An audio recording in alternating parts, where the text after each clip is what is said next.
Bismillahirrahmanirrahim. Assalamualaikum warahmatullahi wabarakatuh. Nama saya Marzatul. Hari ini akan menjawab beberapa pertanyaan final. Yang pertama tentang dalil mustahik zakat yang ada di dalam Quran surah At-Taubah ayat 60 yang bunyinya Bismillahirrahmanirrahim. Innamas shadaqatu lil fuqara'i wal masakini wal 'amilina 'alaiha wal mu'allafati qulubihim wa fir riqabi wal gharimina wa fi sabilillahi wa binas sabil faridatan minallah wallahu alimun hakim, yang artinya sesungguhnya zakat itu hanyalah untuk orang-orang fakir, untuk orang miskin, amil zakat yang dilunakkan hatinya atau mu'alaf, untuk memerdekakan hamba sahaya, untuk membebaskan orang yang berhutang untuk jalan Allah, dan orang-orang yang sedang dalam perjalanan sebagai kewajiban dari Allah.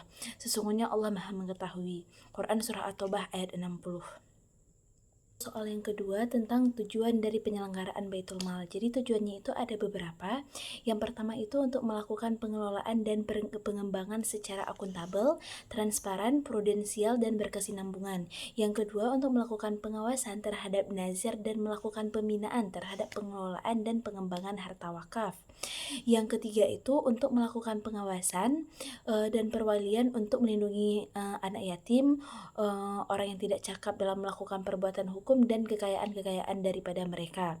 Yang keempat itu untuk melakukan pengembangan dan peningkatan manfaat zakat, infak, harta wakaf, dan harta keagamaan lainnya, yang tujuannya untuk mewujudkan kesejahteraan masyarakat dan menjadi penanggulangan dari kemiskinan.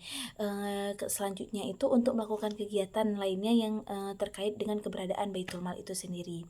Untuk pertanyaan nomor 3 sendiri tentang sejarah kanun Baitul Mal, itu keberadaan Baitul Mal itu mulanya ditandai dengan dibentuknya Badan Penerbitan Harta Agama atau yang disingkat dengan BPHA pada tahun 1973, yang itu melalui keputusan Gubernur nomor 5 tahun 1973.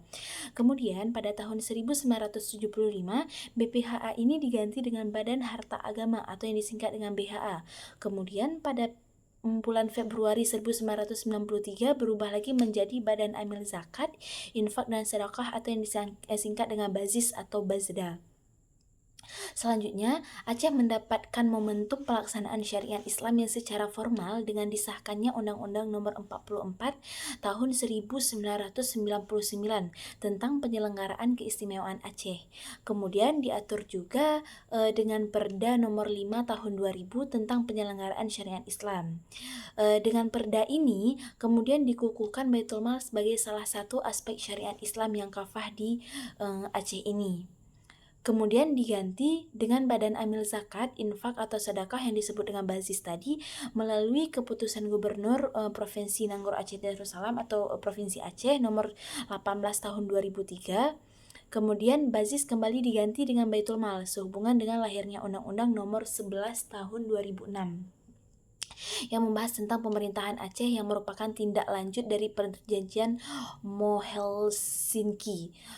Kehadiran Baitul Mal itu sendiri juga terdapat dalam Undang-Undang Nomor 48 Tahun 2007 tentang penetapan peraturan pengganti Undang-Undang Nomor 2 Tahun 2007 tentang penanganan masalah hukum dan pasca tsunami di Aceh dan NIAS yang menjadi undang-undang. Kemudian dalam undang-undang tersebut terdapat tepatnya pada pasal 1 angka 6 disebutkan bahwasanya Baitul Mal itu adalah lembaga agama Islam di Provinsi Aceh yang berwenang untuk menjaga, memelihara, mengembangkan, mengelola harta agama yang tujuannya untuk kemaslahatan umat, serta dia itu menjadi wali pengawasan berdasarkan syariat Islam itu sendiri. Kemudian dengan lahirnya undang-undang tersebut berarti tugas Baitul Mal itu menjadi bertambah, tidak hanya sebagai pengelola zakat, pengelola harta wakaf, dan pengelola harta agama lainnya, melainkan dia juga melaksanakan tugasnya sebagai wali pengawas. Untuk melaksanakan Undang-Undang Nomor 11 Tahun 2006 tentang Pemerintahan Aceh dan Undang-Undang Nomor 48 Tahun 2007 sebagaimana yang telah diuraikan tadi, itu memerlukan peraturan turunan, yang peraturan turunan ini dalam bentuk kanun yang akhirnya lahirlah Kanun Nomor 10 Tahun 2007 tentang Baitul Mal, yang itu merupakan lembaga pengelola zakat di Provinsi Aceh yang sampai saat ini disebut dengan Baitul Mal Aceh. itulah jawaban dari pertanyaan nomor 3 tadi tentang sejarah dari Kanun Baitul Mal itu sendiri.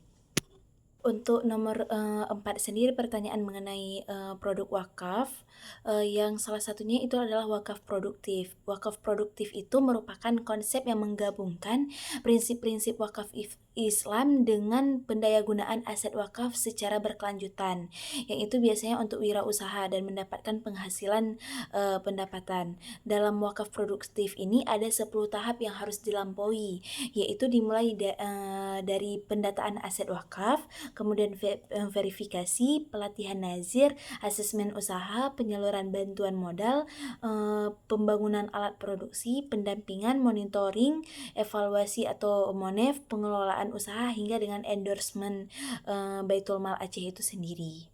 Sekian pemaparan jawaban dari saya, lebih dan kurang saya mohon maaf. Wassalamualaikum warahmatullahi wabarakatuh.